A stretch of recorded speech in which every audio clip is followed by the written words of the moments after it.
Good morning बच्चों। आज आपको मैं चैप्टर पढ़ाने जा रही हूँ परमाणु और अणु। पहले हम परमाणु के बारे में सीखेंगे। परमाणु को इंग्लिश में एटम कहते हैं। परमाणु की कई सारी थ्योरी हैं जो कि आपकी क्लास लेकर आगे और समझाएंगे। फ़िलहाल आप चैप्टर को समझने के लिए कुछ मेन बातें जान लीजिए। मान लीजिए ये एक परमाणु है, इसके बीच में एक केंद्रक होता है। केंद्रक में पॉजिटिव चार्ज होता है, घनात्मक होता है। इसको नाभिक भी कहते हैं, नाभिक। इसके चारों ओर वृत्ताकार गोले होते हैं जिसको इंग्लिश में ऑर्बिट कहते हैं। इसके अंदर इलेक्ट्रॉन घूमते हैं। आपने ये पढ़ा हुआ है, थोड़ा सा रिवीजन हो जाएगा। इसमें क्या है, इलेक्ट्रॉन घूमते रहते हैं। ये इस तरीके से पूरी एक परमाणु की संरचना है। परमाणु एक अविभाजित इकाई है।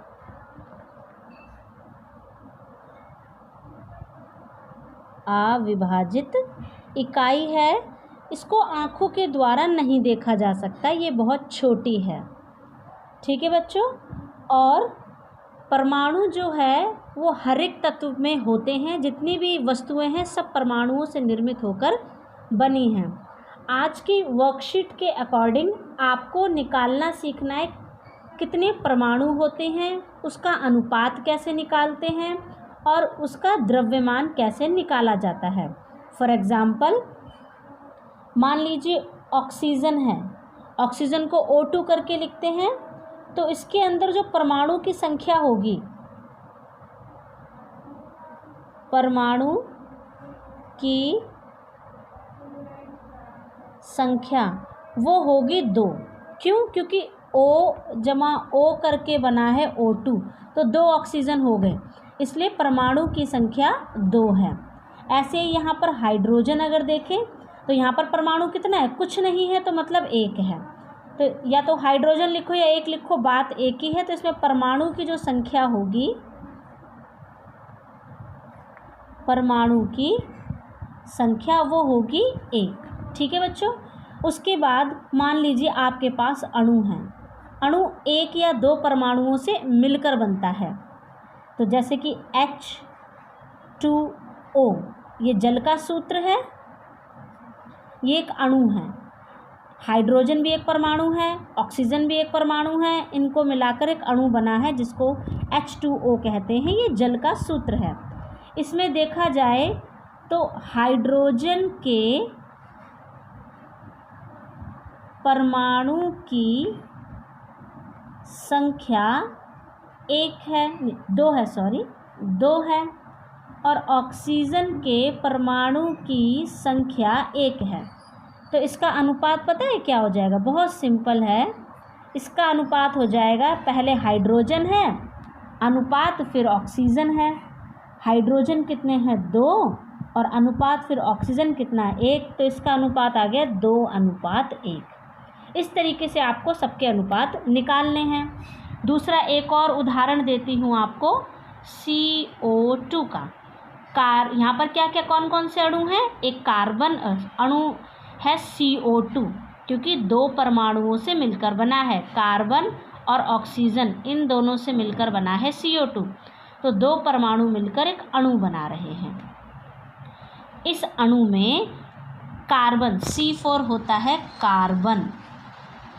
तो कार्बन के परमाणु की संख्या आप भी बता सकते हो कितनी है? कुछ नहीं है तो 1 है। और ऑक्सीजन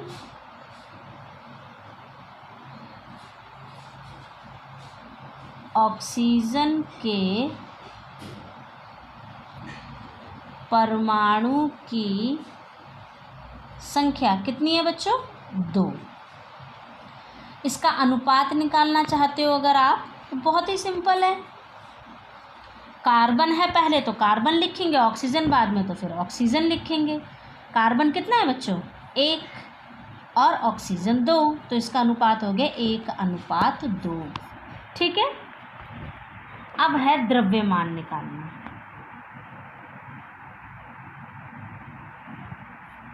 किसी भी परमाणु का या अणु का, इनका द्रव्यमान निकालने के लिए क्या करना पड़ता है, आपकी किताब में पाठ खोलना, उसमें एक द्रव्यमान का सारणी बनी है, टेबल बना हुआ है, उस सारणी में आपको द्रव्यमान संख्या दी हुई है। परंतु फिर भी अगर आपके पास बुक नहीं है तो आपकी वर्कशीट के अंदर आणविक या अणु द्रव्यमान, आणविक या अणु द्रव्यमान करके नीचे एक बॉक्स बना हुआ है। जैसे इसमें देखिए आप आणविक द्रव्यमान और अणु द्रव्यमान, ये बॉक्स बना हुआ है, इसमें लिखा हुआ है, जैसे ऑक्सीजन का 16 यूनिट दे रखा है, कार्बन का 12 यूनिट, तो ये इसका द्रव्यमान दिया हुआ है। कुछ भी नहीं करना है आपको, बस इन द्रव्यमानों को देखना है और निकालना है। फॉर एग्जाम्पल हम निकालते हैं CO2 का, तो देखिए CO2 का कैसे निकालेंगे। हम निकाल रहे हैं आणविक द्रव्यमान, किसका बच्चे, CO2 का।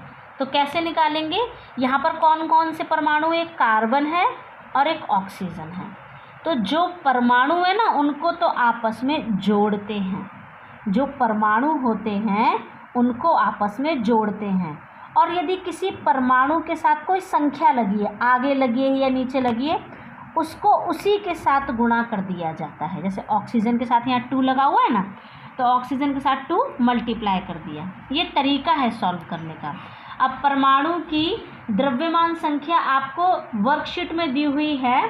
कार्बन का द्रव्यमान दिया हुआ है 12 यूनिट, जमा ऑक्सीजन का द्रव्यमान दिया हुआ है आपको 16 यूनिट। इसमें बाकी गुणा 2 का 2 उतार देंगे।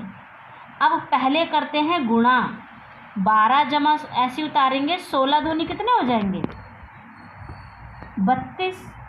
अब इनको जोड़ दो, 2 और 2 4 और 3 और 1 4, तो 44 यूनिट क्या हो गया, इसका आणविक द्रव्यमान हो गया। एक लास्ट क्वेश्चन और मैं आपको उदाहरण के तौर पर समझा देती हूँ। मान लीजिए हमारे पास है NH4Cl, आपकी बुक में भी दे रखा है वैसे, सॉरी वर्कशीट में। तो यहाँ पर परमाणु कौन कौन से पहले ये देखना होगा हमें। तो परमाणु है यहाँ पर नाइट्रोजन, हाइड्रोजन और क्लोरीन, नाइट्रोजन, हाइड्रोजन और क्लोरीन। अब क्या करेंगे, जितने भी परमाणु हैं जो इस क्वेश्चन में दिए हुए हैं उनको जोड़ दीजिए। फिर मैंने आपको बताया कि जो परमाणु के साथ यदि कोई संख्या दी हुई हो तो वो उसी के साथ गुणा कर दीजिए, फिर प्लस में क्लोरीन। अब नाइट्रोजन की द्रव्यमान संख्या आपको वर्कशीट में दी हुई है, वो दे रखी है 14 यूनिट। हाइड्रोजन की परमाणु संख्या है 1 और गुणा में 4 का 4 लिख देंगे, जमा क्लोरीन की आपको दे रखी है 35। पहले गुणा सॉल्व किया जाता है, 14 ऐसे उतार देंगे, जमा 4 एकम 4 जमा 35। अब इनको जोड़ लीजिए, 35 14 4 9 और 9 4 13, हासिल लगा 1 4 और 1 5। तो हमारा जो आंसर आ गया वो हो जाएगा कितना, 53 यूनिट। ठीक है।